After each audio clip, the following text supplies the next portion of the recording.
Ballpark Beef is back at it again. You already know the vibes. Had a real good weekend. Not as good for the Mets, but probably better for the Yankees and Cardinals. But we'll get into that after the music. So roll it.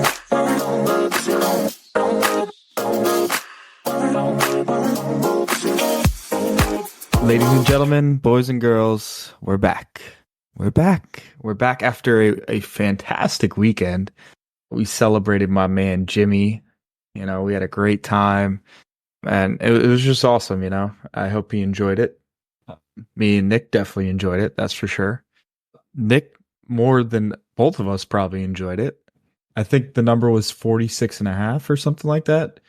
I think we might have Definitely, hit the over on the first day. definitely over it on that. But yeah, it was awesome celebrating Jimmy's bachelor party. Great time, and excited for the next step, the wedding. So it's gonna be great. And Do it It's again gonna in be 30 great. days. do it again in 30 days. But Jimmy, how you doing, pal? I'm on cloud nine, bro. It was so good to have all my people around me. Just one of the best weekends of your life, really. I mean, that's how it's supposed to be, and that's exactly what it was. Appreciate both of you. Appreciate everyone who was there. And yeah, Nick definitely hit the over. We're gonna let you ballpark B fans comment down in the comments down below. Let us know what you think the over was. 46 and a half was the number. And the first person to get it right gets a ballpark beef condom. Are we gonna tell them what Absolutely. what the what they're betting on? That's what you're about to tell them Why do I have to tell them? because it's your over. So Nick, how was your weekend? Man, me and a 30 pack of Michelobs, we made it through. The over under. First thing I said was, what's the over under on how many she's bads I'm gonna say? And before me and Jimmy even got to our hotel, I was at two already. But 46 and a half was the number. Listen, I was just like you said, another weekend together, but this time it was special celebrating Jimmy. 30 days starts a new chapter of his life. I already gave Jonathan his talk. I'll give Jimmy his when his time comes, but right now it's just a lot of moments of happiness. Yes, sir. Absolutely. Well Moments of said. happiness turning into moments of sadness when talking about your guys' baseball teams. So Mine will not be sad, so I'll start off on the high note. Listen, not much bad you can say about the Yankees. They're 7-3 in their last 10. Aaron Judge in his last 30 games is hitting 359 with 13 home runs, and he's just him. He's him. Everyone was worried about this slow start. I told everyone, just wait. He'll come around. He was hurt in spring training. Needed to get in form. Now he's back to being him. Him and Soto are both hims. I didn't know there could be two hims on one team, but there is. did And you yeah, not watch us play darts? There was two hymns on one team. and the Yankees are rolling. The starting rotation looks really good. Cole's on the horizon, probably a month or so, and the bullpen continues to shut people down. So that's my Yankee spiel. Well, I have a question about your Yankees. Mm. In your honest opinion, who gets dropped for when Cole is healthy and is able to pitch? So this is tough because I want to name somebody, but I feel like he was our opening day starter. And then there's another guy who's pitching like an ace, but he'll most likely be on an innings limit because he's just coming back from Tommy John. I don't think they go to a six-man rotation just because a lot of these pitchers are creatures of habit, and by not starting the season on a six-man rotation, it takes them out of that habit. It could fuck them up. It's they have their preparation on certain days. They do all these things on certain days to get them prepared for that fifth day. So it would be tough mid-season to just be like, all right, we're going to a six-man, and it kind of just resets all their preparation. My opinion wouldn't be smart at all. It'd be really stupid. I think it would mess up some of our starters. Personally, I think they should move Nestor Cortez to a long inning relief role just until maybe Luis Hill reaches his innings limit, because Luis Hill is literally one of the best pitchers in the league right now. He He is literally is. shoving. Stat wise, his baseball savant is disgusting. Like, he's one of the best pitchers. You can't just take him out of the rotation. You literally can't. So the weakest link in my opinion is Nestor Cortez. Stroman's pitching above average. Schmidt's pitching above average. Rodon's pitching very well. And I mean, Cortez isn't pitching bad. He's just the weakest link, you know? And I think if they want to keep 5 man, they're gonna have to drop someone. I think it's gonna be Nestor Cortez. That's Hmm. a solid answer. You went with your gut, man. I mean, Luis Hill really lit up the minors, and then, like you said, got hurt, struggled a little bit coming back, but he's pretty solid. Did he get drafted by you guys? He Yeah, acquired in a trade? Do you know? we acquired him in a trade a while ago from the Minnesota Twins, if I'm not mistaken. Let me see what trade he was a part of. Dude has an 11.4K per 9. Let's see. Solid. Dude's frontline in this rotation, and it's kind of crazy. You guys are six guys deep, and pretty darn deep at that. And if you move Nasty Nestor to the bullpen, it's still a pretty good arm coming out of the bullpen. The Yankees really can't miss right now, and it's kind of gross to even think about. Yeah, so Luis This Hill was team. traded to the Yankees for Jake Cave back in 2018. So, Wow. he was signed out of the DR for a $90,000 signing bonus in 2015, and now he is the best pitcher on the Yankees. Do you know Oh, yeah. what his innings limit is? I Roughly? mean, I'm not Matt Blake, nor am I, No, any I of mean, like, those roughly, like, analytical guys. I was just asking. What I was thinking is, I mean, the way it's looking is the Yankees are going to be going into the playoffs and maybe cutting his innings a little short and getting him more rest so his arm doesn't bother him in the playoffs might be a suggestion. He's at 55 innings now. We're at the end of May, so June 1st. So it's about 25 innings a month, right? Give or Mm-hmm. take, around there. That's like 150-ish. So, I mean, I'm just saying, I think that might be an option that they might be thinking yeah, about I doing. mean, in my opinion, it's just like it would be stupid to take him out of what he's got going on right now. I mean, the guy's 6-1, 2.11 ERA, 70 strikeouts and 55 innings pitched with a 101 whip. That's pretty good. Oh, 100%. It's just That's I personally don't know, like when you have guys on an innings limit, are you like what do you do when the playoffs comes? Do you just like cancel out that limit and let them go however they feel, or do you try and like ease it up where I the mean, playoffs add up to his limit? I think this is a tough situation just because he's pitching like he is. I think if he's pitching 4 ERA average guy, I think it's a little easier to navigate that. Yeah, But 100%. when he's pitching like a frontline starter, you can't just move off of him. You gotta let No, him keep going. you're absolutely correct. But say he Like, stays this hot all the way to his limit, the limit's gonna make them have to stop him. I mean, unfortunately, yeah, he's probably gonna have some kind of hard limit just because they don't want to burn him out for next year, right? I mean, when you come back from Tommy John, you can't just go balls to the wall and pitch 200 innings in a year. 100%. I mean, it's gonna be tough, man. It's the toughest part's gonna be figure out what to do with the rotation when Cole comes back. That's the toughest thing. Like it's a really good thing to have right now. Like I feel like any team would want this problem. Like think about this: It's a good problem.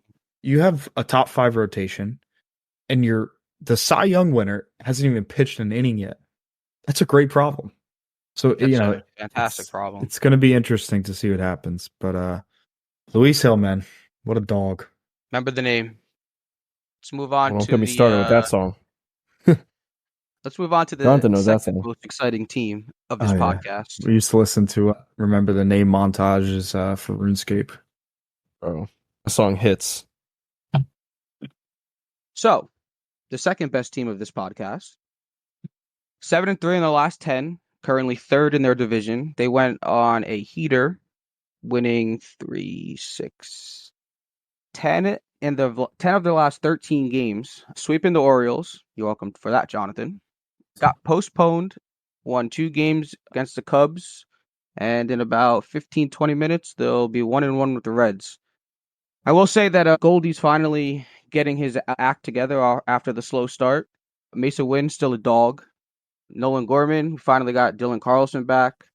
But I would say the biggest thing of Cardinals' success right now is their pitching. I mean, their last 7 games, they've won 3 games that are 1-run games. And the biggest thing that we talked about the Cardinals is can their pitching, provide when needed. And right now, their Cardinals are in a little groove, going 7-3 and looking to get to 500 soon and climb the leaderboards. Can I just ask you one question? Yeah. What makes Mason Wynn a dog besides his 297 batting average? He's just a dog. Okay, thanks. We name a lot of people that are dogs and don't have an explanation for them. He's just a dog. Just asking. What do you want, a full Solid story? player. He's a solid player. I mean, Solid he's a player. rookie and he has the highest WAR on the team, so Yeah. Let's play good defense at a that's premium position. that's known for in St. Louis, unlike New York. Hey, Stevie Cohen, you still serious question? You still believe in Steve Cohen? With all my heart.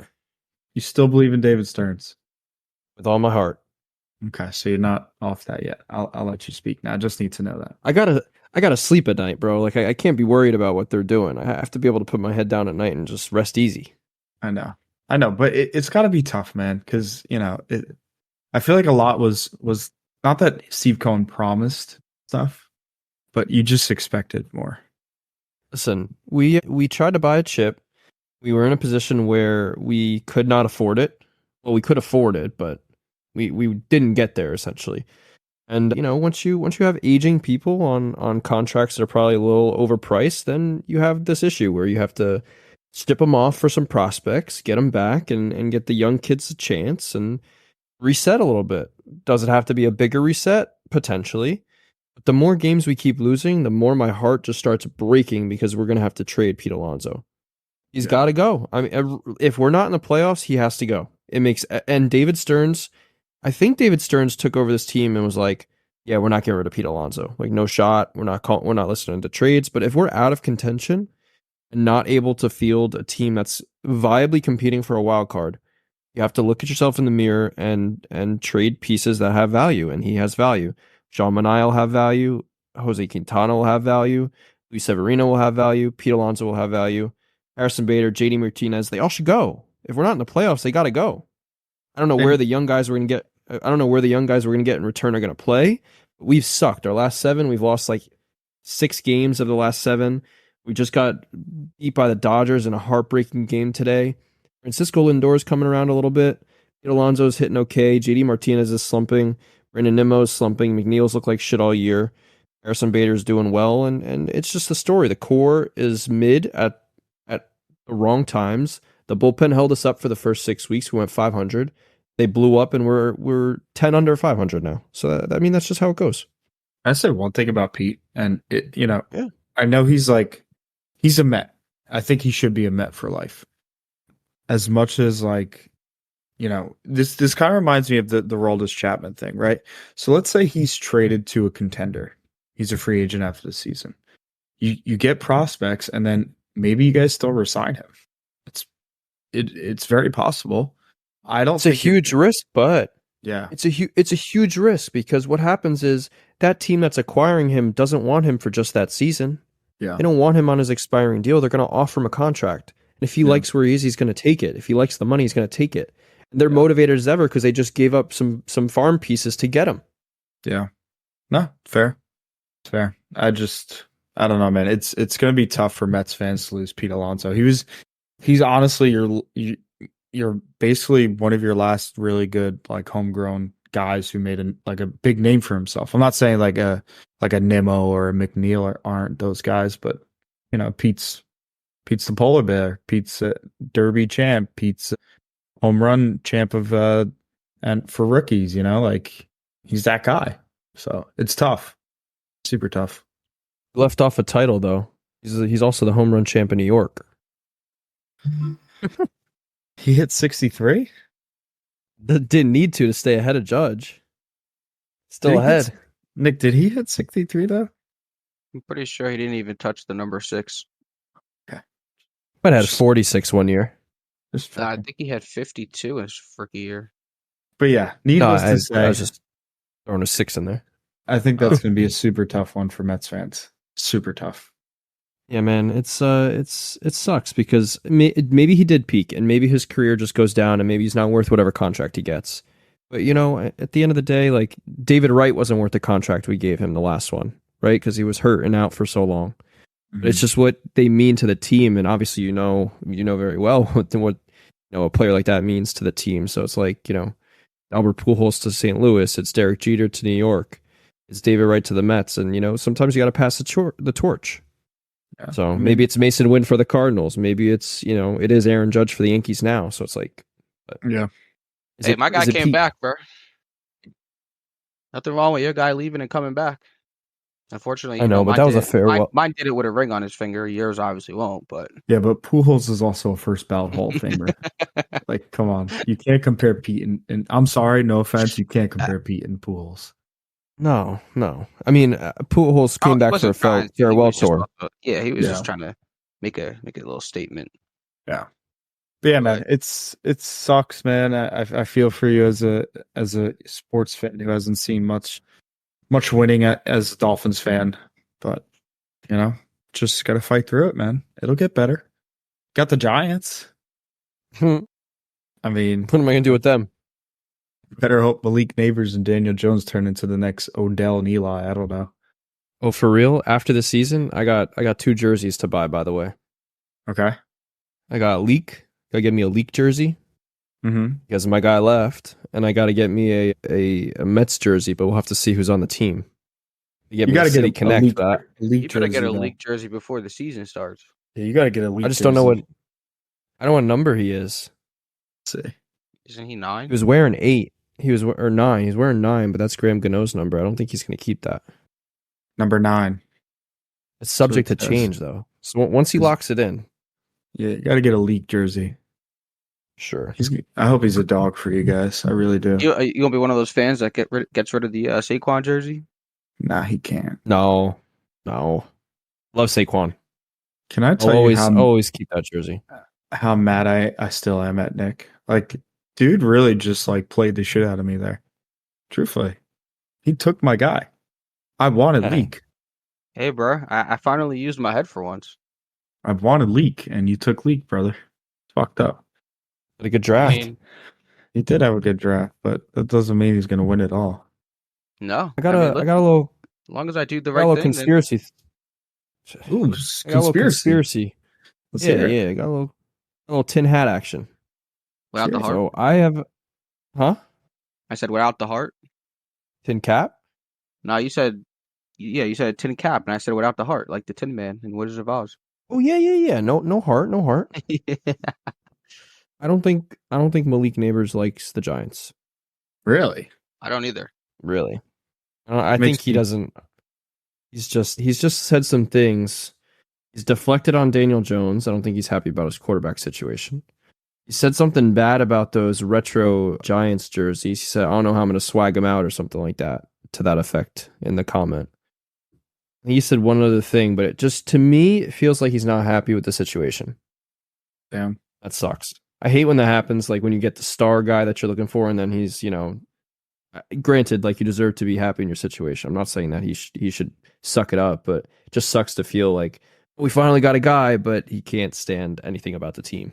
Because if he's saying that out in the public, what's he saying behind closed doors? Yeah, and I think the other thing is like, yeah, it's a bad situation right now, but you don't know, man. Like, Danny Dimes can figure it out. He's what, 25, 26? Or is he older? He's Am I older than that, counting? isn't he? Is he? Didn't He's he older than sign? us. He signed 4 years, right? So he's got 3 left. No, this is his last year. They Oh, can he void did it. Oh, they can. It's 27. There's an opt out at 27. But I mean, all it takes is 1 star. Look at. Yeah, no, that's wrong. I was gonna compare it to Justin Jefferson, but he went to the Vikings with Kirk Cousins. I would play for Kirk Cousins. Yeah, I don't know. That sucks. I mean, listen, it could get better, right? He's stuck there. It's not like he can go anywhere, right? He's got to work it through. I'm fine with that. I'm fine with him being a number 1 option. It's just I hope it doesn't fuck with his play. Like some guys, they may be like, "Fuck this place," and just like not play like shit, but like they're just not fully in it. Essentially, you know what I mean? Yeah, it's true. Don't want that situation to happen because it's, and then you get into the spot where you have to decide to pay him, and if you pay him, then you're like doubling down on it because obviously you don't want to let talent walk out the door. Yeah, no, for sure. I had a question for you guys. So I know it's early, but I thought it'd be a cool topic since we're kind of in the football realm right now. What would you guys say on your current dynasty team is one position you have a weakness at. And is this something you're going to address mid-season? You're going to look to address before the season starts? Or you're just going to kind of play it by ear and see what happens? Thought an interesting topic. Well, mine's an easy one. My weakest position is the running back. I did a pretty good job getting James Cook, but after that, it's really a whole bunch of, backups and rookie kind of things where it's like, what are you going to provide for me? Like, are you good enough to be on my team, or do I still need to find a way to ship you off my team? So, I mean, yeah, we've always talked about it. My running backs are non-existent ever since I traded Saquon away. I still think I did a good job with that trade though, because one of those trades was the 106 or better. But yeah, I would say running back, and honestly, based off my rookies in a 2B QB league, I think my QBs aren't really that solid right now either. A lot of faith in my QBs right now. So I mean, those are my two positions. I think for you, it's definitely running backs. I know you have some players you're gonna have to drop eventually, and you definitely could find someone with maybe a mid running back for you. It's gonna be no one crazy, but you got to remember running backs don't have the same value as they do in other leagues here. Running backs are kind of honestly, I think you know how like running backs used to be like top of the totem pole. You need running backs. You need running backs. It's such a pass heavy league now. I think wide receivers are starting to eclipse the running backs. So I think as long as you have really good wide receivers, I think two mid running backs, maybe three, just so you have a backup, can kind of get you through over that hump of having. I mean, yeah, it's great to have, that running back who puts up 20 a week. But if you have three solid receivers who give you 15 plus a week, I don't think there's an issue getting 10 points each from your running backs. But I agree, running back's definitely your weakest position. Yeah. Yeah. So for Nick, you got a lot of young talent, and I think anytime you rebuild your team, you invest in the young squad. You gotta let them cook a little bit, And yeah, like Jonathan said, you got a lot to drop on your team, I guess. But you got two rookie quarterbacks, hopefully stud rookie wide receiver. I think you have what it takes. I think you have three very good starting wide receivers. Your wide receiver depth was always your strength. You traded me one of them, so thank you. But yeah, it's running back. And I think for me, I'm going to transition over to me too. I think it's also my depth. I think it's my depth at running back. I don't have a really third running back. And then, like Jonathan said, you need three good wide receivers. I think I have them now, but I don't think I have the fourth good wide receiver. So I think that fourth wide receiver slot and that third running back slot are a little weak for me. So how am I going to address that? I don't know. Injuries happen, right? Like stuff happens, people get opportunities, and the waiver is a great place to get somebody a chance. Look at Trey McBride, starting tight end for me for the next decade. Yeah. Pretty easy pickup on the waiver. I would definitely say, Jimmy, your weakness is your bench. I think your bench is super weak. That your bench like scares me, unfortunately. Not like, I mean, yeah, you have Romo Dunes on the taxi, so I'm sure he'll be up eventually. But outside of that, Fryermuth, Rashid Shaheed, I like him. Seems like he's going to be set up for a wide receiver 2 role this year, which I think will help. Braylon Burks, we already know how that is. Rashad Bateman. I'm still waiting for this guy to show off his potential. Good pickup. He signed a 2-year extension, so we know where he'll be. Cortland Sutton, he was decent last year, but they have a rookie quarterback, and who knows how much they're going to throw the ball. Israel Abakanda, he's basically third or fourth string. Brian Robinson, he's decent. Honestly, if I was Nick, I would have taken him over James Cook. Eric Gray. No, it's Cook. Cook's the starter though. Yeah, but I don't know for how long. Cook's the starter. Robinson's behind Austin Eckler. Yeah, but or at least splitting. They're gonna split, but Brian Robinson is a goal line running back.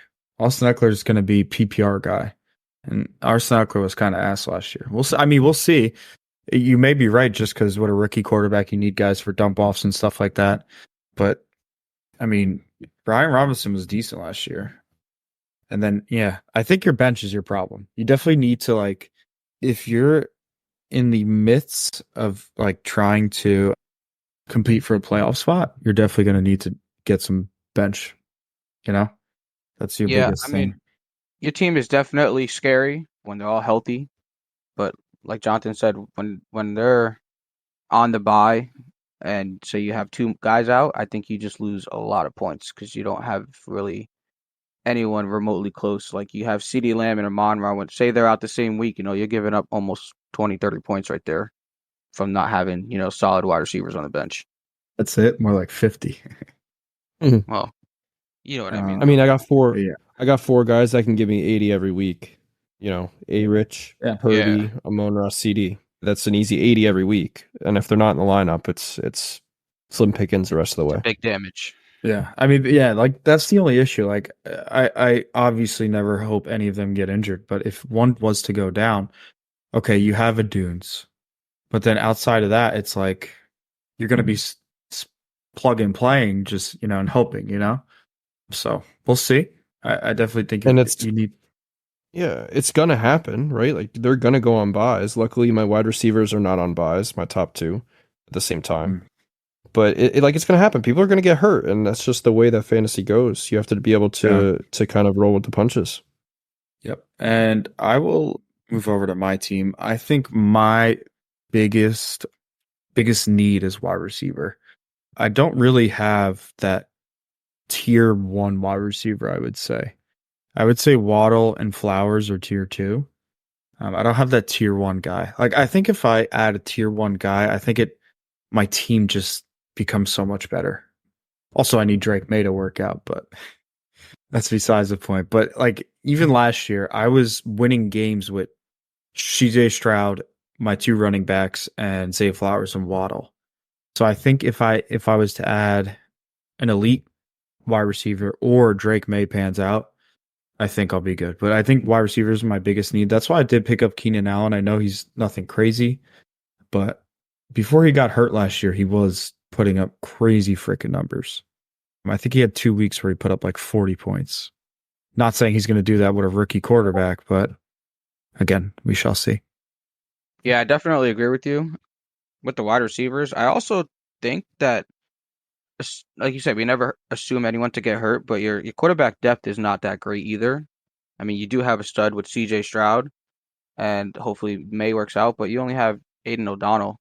I think you have good enough wide receivers to where, if you had, say, another 20, like a lock on like 15 to 20 point QB in that second spot, I think your team is top three in the league.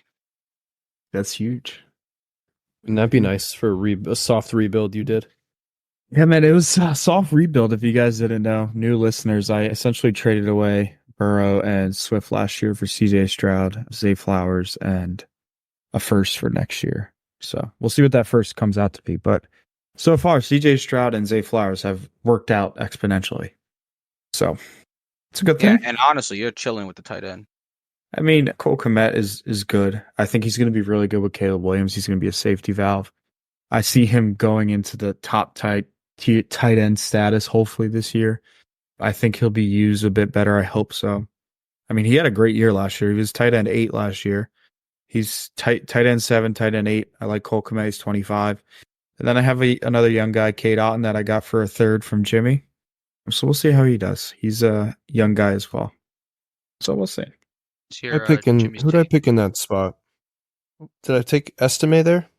I don't know. It was 2024 third. Or It might have been Estime. Estime or Roman Wilson? Yeah, I think one of those two are gonna work out. I think Roman Wilson might be a good little steal. And There's somebody I like. There's a rookie I really like that I want to get. He was an early second round value, but I won't tell you guys. I'm just gonna see if he's available on the trade market. See if I can make a move at some point. right now, tell us. I'm not going to move for anything. Tell us. I think that Keon Coleman is low key gonna be really good in Buffalo. I think he's in a good situation. I think the wide receiver room opened up when Stephon Diggs left. I think Keon Coleman might have a little bit of like a personality thing where like he should make sure that he takes football seriously and not like joke around too much. But I think if he locks in, I think he's got tremendous talent. While I That's definitely my want to, yeah, while I want to agree with you, I've been seeing some things like videos where like doesn't look like he runs routes very well. I don't know. I've just been seeing like videos like on Twitter If you follow like the sleeper Twitter or just like fantasy football Twitter, you kind of flows through your feed. There's a lot of people saying he doesn't run routes very well. I mean, it could just be all shit. Like, and he could come out and put up 1,000 yards, fucking 10 tuts. Because who else is Josh Allen throwing the ball to? Dalton Kincaid, Khalil Shakir. I mean, I have Khalil Shakir. It'd be nice, but like, Keon Coleman's a big dude. He wasn't known for creating separation in college, but it's college. You don't fucking know what could happen. No one thought Justin Jefferson would be freaking the best fantasy player ever, right? Like, no one thought that. I think he was a second round pick.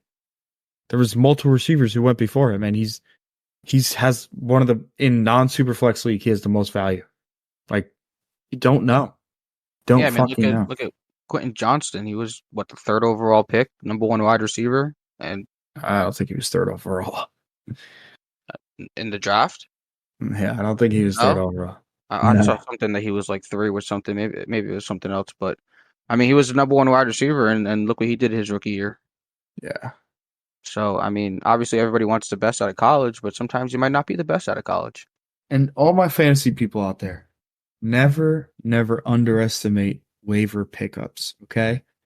Please, I picked up Kyron Williams. Always be in tune with things. I picked up Kyron Williams August 20th last year. I turned Kyron Williams into Keenan Allen and the 109, which I got Jonathan Brooks. And now Kyron Williams is having trouble with injury. So thank God that worked out for me as of right now. But yeah, it's, waiver pickups can, like, Jimmy picked up Trey McBride. Trey McBride's worth a first round pick now. Like, waiver wire pickups, you always have to be on top of your waivers. Okay. Is Very there like important. something in this app where it could tell you where you picked someone up? Oh yeah, if go you to scroll- history on the player. Yeah, if you So scroll like all the free way down, agency, that's like the waivers. waiver wise, right? Yeah, because I Yeah. picked up Jake Ferguson on August 7th, There you go. and I'm pretty sure he finished. I can't. He's the number 9 tight end. Yeah. So Don't waivers, sit Well, on him. I actually drafted Trey McBride, and I and dropped he him. dropped him. Yep. Yep, I remember that. I dropped him in September and picked him up in October. Almost 1 month later. But yeah, I picked him in the 17th round. Yeah, I mean, it's crazy, man. Waivers, guys, stay on top of your waivers. Trust me, it will ultimately help you in the end. Any waiver pickup, like I got a lot of waiver pickups. I frequent the waiver wire. There's value. There's value in every single menu in this app. There's value in every single menu, from the waivers to the draft to every single menu. You can find some value. So just keep scrolling through Sleeper. That's it. But all right, There's we're value gonna in wrap. trades. Go ahead. Period. On period. Go ahead. We're gonna wrap it up. It's getting a little late for us. We have adulting to do. Still recovering. Still recovering. Yeah. I mean, it was a long weekend, guys. A long weekend. So we will talk to you next week on the next episode. We may have something a little special for you next week. It's in the works, possibly, maybe. We'll see. But make sure you all have a wonderful Wednesday evening. I wish you all the best, health, wealth, success, and we'll be back next week. So don't forget about us. Peace out.